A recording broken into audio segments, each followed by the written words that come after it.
Felipe, boa noite. Vitor Nicolau, Flamengo TV.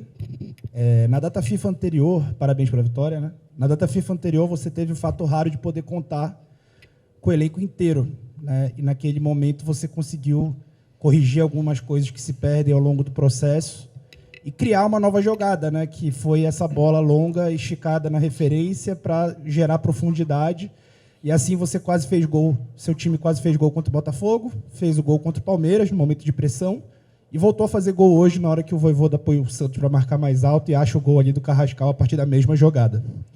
Nessa data FIFA, que começa agora, né, você, além de ter um jogo contra o Sport, vai deixar de ter 7 jogadores, pelas minhas contas aqui, se eu tiver certo.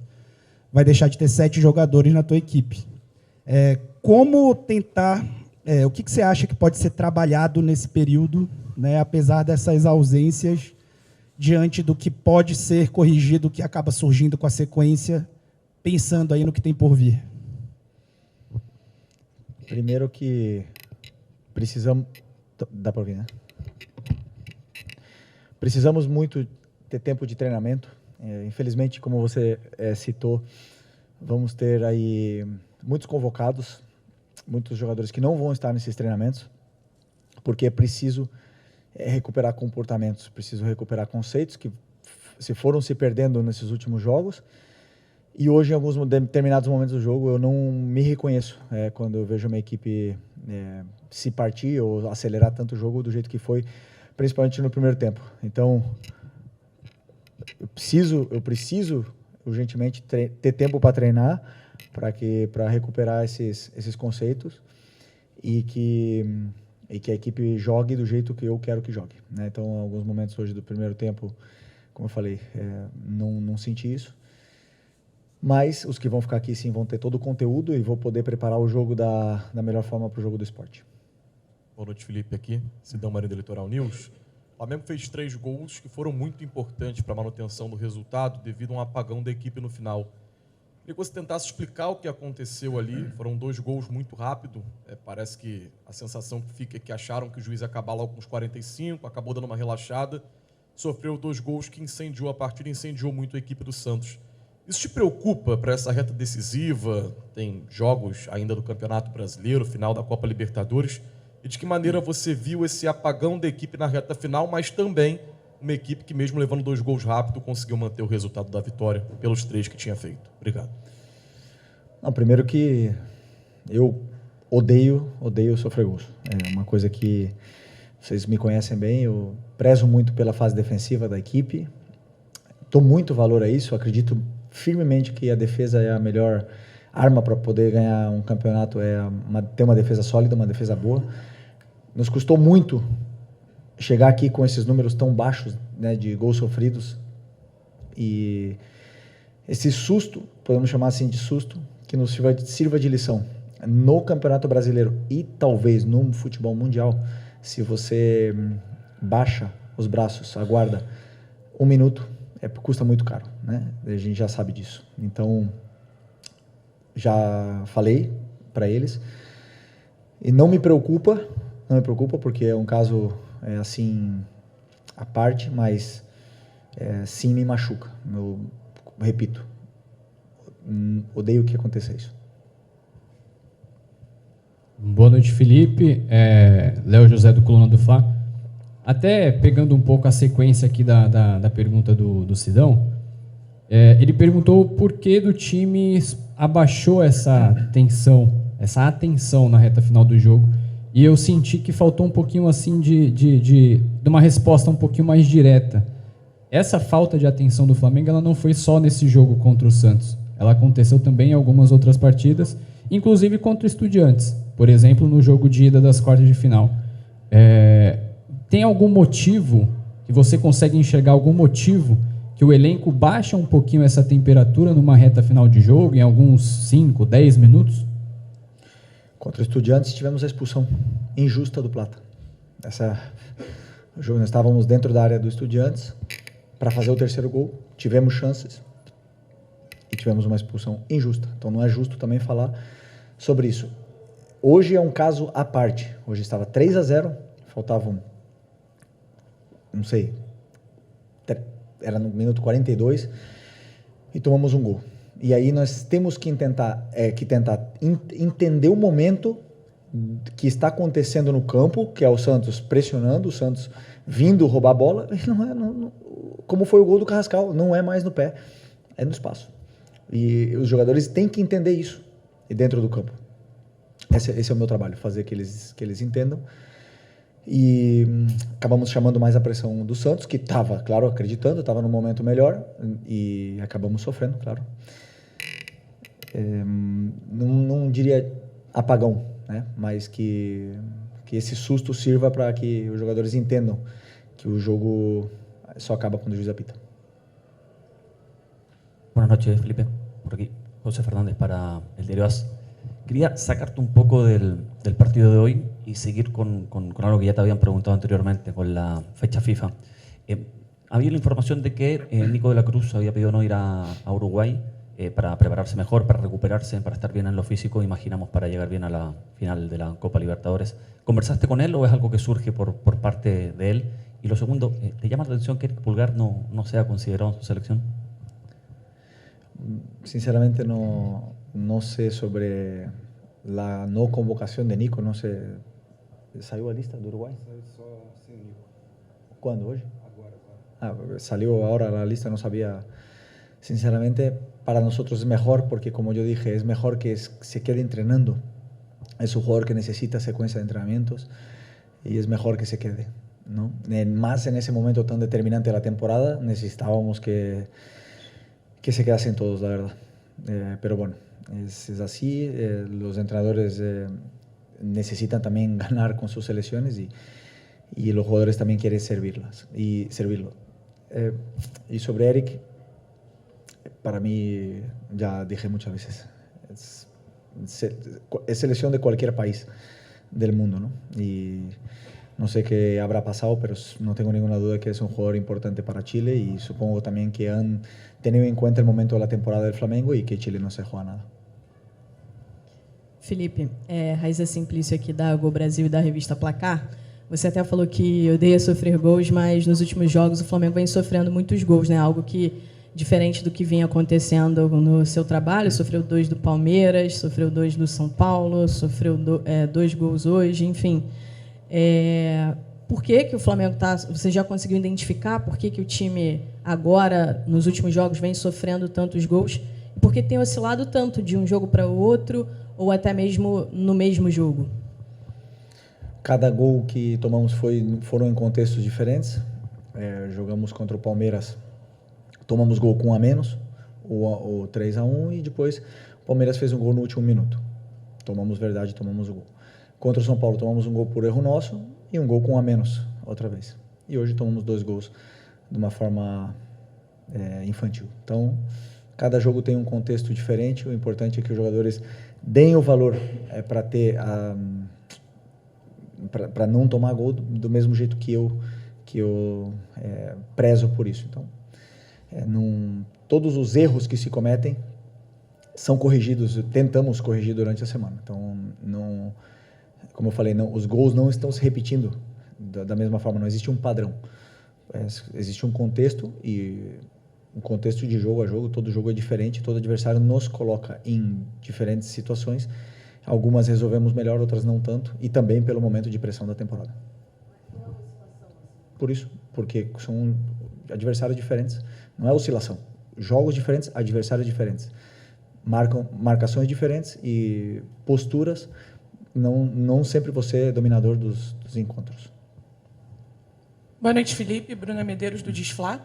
Você jogou novamente hoje com o Bruno Henrique numa formatação parecida com 2019, até o que você falou contra o Sport também, né, como uma dupla, e deu certo novamente, ele fez o gol. Amanhã tem um julgamento que pode afastar o Bruno Henrique da temporada, você não vai ter o Plata na final, e o Pedro ainda é uma dúvida, você mesmo disse, né? Você pensa em dar mais minutagem para o Juninho e o Wallacian, até pensando na própria final, nos próximos jogos? Penso em colocar os jogadores que, segundo o meu modo de ver, encaixam com as características que a equipe precisa e o momento do jogador também, e sempre pensando no que é melhor para a equipe. Então, vou estudar o time do Sport e vou colocar a equipe que eu acredito que seja a melhor para poder vencer. Felipe aqui, Natália Brasil, Rádio Roquete. A sua zaga normalmente é muito consistente, mas você perdeu uma parte importante dessa zaga, que normalmente, de maneira titular, é composta pelo Léo Pereira e pelo Léo Ortiz. E, desde então, alguns erros foram cometidos pelo setor defensivo. Acho que talvez até, juntando com a pergunta feita pela colega, o Flamengo acabou tomando mais gols. Você acredita que a ausência do Léo Ortiz seja determinante para isso? E pensa, talvez, em dar mais oportunidades para outros zagueiros reservas do elenco? Quais erros defensivos em concreto, né? Porque, como repito, cada gol teve um contexto diferente. Tomamos gols com a menos, tomamos gol de contra-ataque. Claro que o Léo é um zagueiro de seleção brasileira, do mesmo jeito que o Danilo, do mesmo jeito que eu vejo o Léo Pereira, já repito, nível melhor do Brasil. Nesse momento, os erros acontecem durante os jogos, né? Então, mas cada gol tem um contexto diferente. Se tivéssemos tomando gol sempre entre os dois zagueiros a bola, ou sempre e algum gol se repetisse, diria que tem um problema no setor defensivo. Mas os gols aconteceram de formas diferentes. Entra mérito do adversário, entra erros individuais, como foi o caso do São Paulo, entra não sei, vários outros motivos que vão acontecendo, e os gols acontecem tanto a favor como contra. O meu papel, o meu trabalho é identificar o que se pode melhorar, mesmo sem ter tomado gol, porque todo jogo existem erros defensivos, até quando a gente não toma gol, até quando está, como você bem citou, Léo, com uma sequência de 5, 6 jogos sem tomar gol, se cometem erros. O meu trabalho é identificar isso e corrigir. Então, claro que esperamos que o Léo volte o antes possível, porque é um jogador muito importante para a gente. Felipe, aqui. Boa noite. Felipe, constantemente tem saído notícias sobre jogador na noite, jogador na balada. Óbvio que você não é babá de jogador para ficar acompanhando o que o cara faz fora do CT.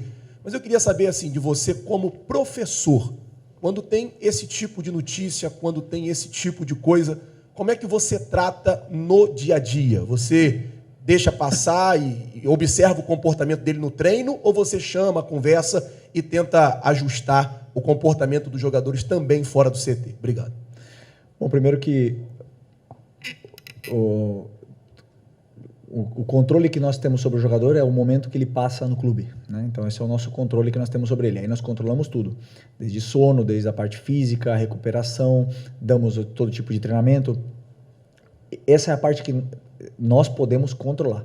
Fora dali, cada um tem a sua vida, cada um faz o que quiser. O meu trabalho é identificar o rendimento dele no campo, tanto dentro dos treinamentos, né, como eles estão treinando e estão performando, para eu poder escolher os jogadores que vão a campo, e depois o rendimento deles dentro do jogo. E a partir daí, eu costumo falar sempre, o campo fala, os melhores vão jogar. E se algum jogador se desviou, com certeza ele vai baixar o rendimento e ele vai perder o lugar dele na equipe, né? Então, no caso, a minha preocupação maior é com a equipe. Espero sempre que todos os jogadores sejam o mais profissionais possíveis, sejam profissionais 100%, simplesmente, para poder performar e colocar sempre o Flamengo acima de tudo. Felipe, boa noite. Aqui, João Lidington, canal Futepapo. Primeiro, até informar gol do Mirassol. Isso diretamente influencia no planejamento do Flamengo para o próximo jogo. Queria que você me dissesse se passa pela sua cabeça, diante do que a colega falou, tem o julgamento do Bruno, Plata expulso, Pedro ainda não confirmado, mudar o esquema do Flamengo, de repente um Carrascal de falso 9, se isso daí, nessa data FIFA, você pensa de alguma forma em, de repente, testar coisas novas em relação à formação do time para, de repente, encaixar mais jogadores de meio de campo? Obrigado. Bom, primeiro vamos esperar o julgamento, né? Esperamos aí ver o que vai acontecer com o que vai acontecer com o Bruno Henrique. Depois, o nosso time, o nosso elenco, ele está desenhado de uma forma muito concreta, né? Com 2 laterais por posição, com zagueiros, com 6 volantes. Então, ele está desenhado de uma forma. Dentro dessa estrutura que existe, com forma e o modelo de jogo também, nós fazemos variações, a gente muda muitas vezes o sistema que muitas vezes passa desapercebido aos olhos de muitos, mas dentro do próprio jogo existem variações no sistema. E com certeza uma das possibilidades é colocar um desses jogadores nessa função, né, com certeza. Porém, outros jogadores teriam que desempenhar outras funções que não vêm desempenhando e talvez não teríamos as peças indicadas para mudar o sistema dessa maneira. Mas, com certeza, durante a noite, vem muitas ideias, a minha cabeça não para, constantemente pensando em soluções e ideias para colocar as peças da melhor forma que encaixem e que essas relações dentro do campo elas aconteçam e o jogo seja fluido o máximo possível, né? Porque quando essas coisas não acontecem, você vê um jogo mais mecânico. Então eu espero sempre que o time esteja com uma fluidez boa. Felipe, tudo bem? Boa noite. Gabriel Orfon, canal Paparazzo Rubro-Negro e Revista Placar. Felipe, hoje a gente percebeu um time com uma postura muito diferente do que foi o jogo do primeiro turno, né? O jogo do primeiro turno lá na Vila foi muito marcado por um time talvez um pouco... É até difícil explicar, mas que talvez não tenha entrado com tanta vontade assim, e hoje foi muito diferente, né? Especialmente, claro, ficou muito marcado por conta do Neymar no jogo do primeiro turno. A gente sabe o tamanho do Neymar para o futebol brasileiro, que muitos jogadores admiram ele, mas nas redes sociais muito se falou, né, que parecia que estavam dando um tapete vermelho para o Neymar no jogo do primeiro turno, e hoje já foi diferente, com a marcação mais forte. Eu queria saber, teve alguma orientação sua nisso, alguma comparação pegando aquele jogo do primeiro turno que o Flamengo saiu derrotado? Obrigado. Rede social. Eu gostaria que vocês assistissem de novo o jogo do primeiro turno e visse o quanto o Neymar criou naquele jogo, né? Então, assim, o Flamengo dominou, o Flamengo teve a bola, o Flamengo pressionou alto o adversário, o Flamengo teve todo o domínio, não fez um bom jogo, não tivemos um bom dia no nosso lado esquerdo, não tínhamos lateral esquerdo. E aí, no segundo tempo, sofremos muitos contra-ataques, não conseguimos entender que essa era a força do Santos e tomamos um gol de contra-ataque no final do jogo, se eu não me engano, né? Esse foi o contexto do primeiro jogo. Não existe mais agressivo, menos agressivo. A postura do time na frente da torcida, a motivação, jogar com 70 mil no Maracanã, nada iguala. Nunca vai ser a mesma coisa em casa que fora de casa, nunca vai ser, porque a gente sabe a força que a torcida tem. E é tanto assim que hoje foi demais, na minha opinião. Tanto assim que não teve só intensidade, teve ansiedade. E a gente acelerou demais o jogo. E isso fez com que sofrêssemos mais contra-ataques do que naquele jogo do primeiro turno. Só que não aconteceu o gol. E aí no segundo tempo entramos no jogo, entendendo o jogo, que era a força do Santos era nos contra-ataques. E conseguimos controlar mais, ter mais paciência com a bola, e as chances começaram a aparecer, os erros do Santos começaram a aumentar. E conseguimos fazer os nossos gols. Simples assim. Eu sou muito racional, não penso nunca nessa parte emocional que vocês têm, porque dentro do campo o que manda sempre, o que eu falei, é a bola. Felipe, boa noite. Pablo Rafael, do Voz do Ninho. Felipe, há umas 3 semanas atrás, o Bruno Henrique estava sendo muito criticado, né? Ele, enfim, nas redes sociais, também por parte da imprensa. E depois daquele entrevista dele, que ele fala sobre que não gostaria de jogar como 9, ele acaba desempenhando depois melhor. Vai bem contra o Sport e hoje, de novo, ele volta a ser importante, pressionando, mostrando liderança dentro de campo, sendo importante para essa vitória, né? Algo que foi sua convicção. Teve algum papo em particular depois desse papo com ele que recuperou a confiança do atacante? Não, claro que tem papo. Ele é o capitão da equipe, é um dos capitães, e converso muito com ele. Eu acredito muito nos meus jogadores, em todos os que estão aqui. Todos. Os jogadores que jogam são os mais expostos a críticas. O Arrascaeta, no começo do ano, era o mais criticado, porque estava voltando de lesão e era quase que não tinha que renovar, e acabou agora que renovou, né?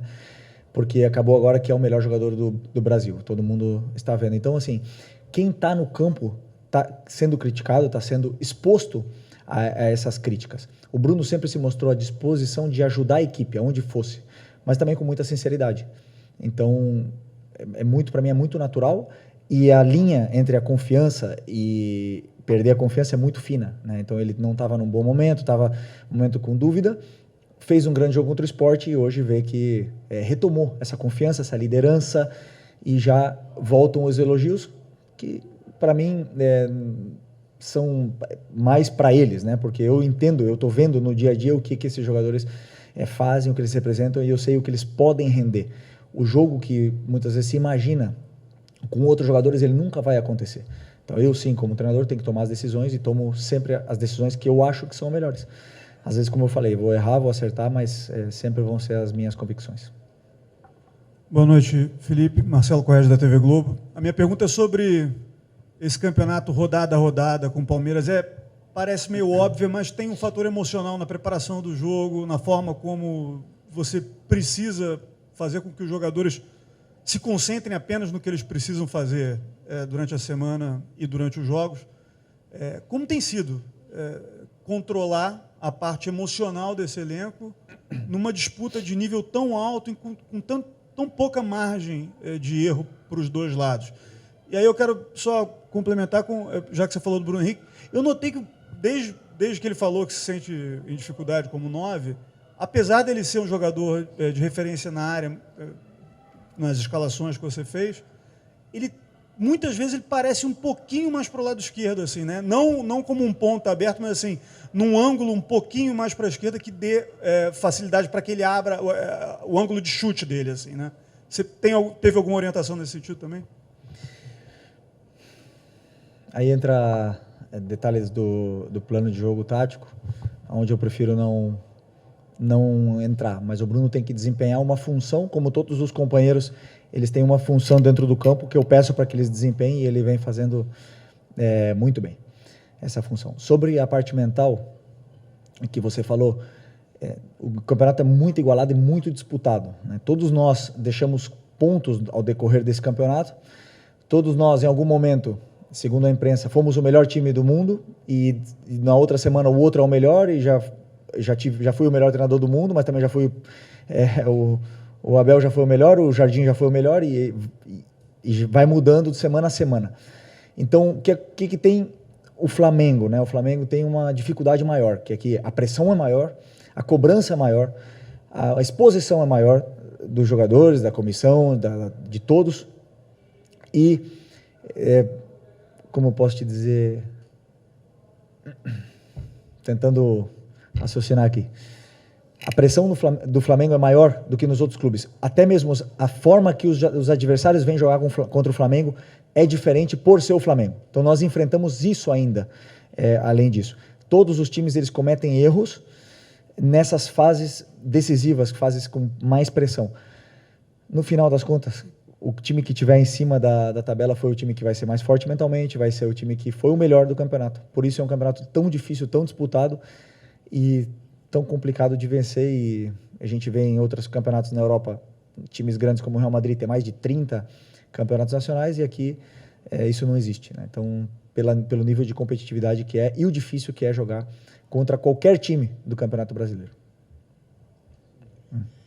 Felipe, boa noite. Gil, Rádio Superando Gigantes Esportes. Parabéns pela vitória. Hoje é dia 9, um domingo maravilhoso. O seu Flamengo venceu, né? Mas daqui a 20 dias nós temos a final da Libertadores. Não tem como, pelo menos, eu fugir dessa pergunta. Até mesmo porque eu, por exemplo, vivo em São Paulo e eu ouço alguns comentários de alguns colegas de São Paulo que eles falam que o Flamengo, desculpa, por favor, da expressão, da palavra, joga fofo, dando a intenção de que não tem gana, né, não tem fibra, não tem vontade. Eu quero, por favor, que você se expresse com respeito a como que você pensa que será esse Flamengo, a vontade desses atletas no dia 29 de novembro. Só faltam 20 dias. Como que você imagina que esse time vai jogar contra o Palmeiras? Porque dizem que eles se concentraram em não os atletas do Palmeiras pensando exclusivamente nesse jogo com o Flamengo. Obrigado. Eles se concentraram? Pensando no jogo do Flamengo? Há notícias que rondam lá, que circulam, que os atletas fecharam ali numa reunião com o Abel Ferreira, simplesmente se concentrando no jogo do dia 29. Meus atletas estavam focados no Santos e agora no esporte. Temos como você bem falou, 20 dias aí até a decisão, e até lá muita coisa vai acontecer. E sobre os comentários sobre a minha equipe, são opiniões, eu respeito absolutamente todas as opiniões. Obrigado.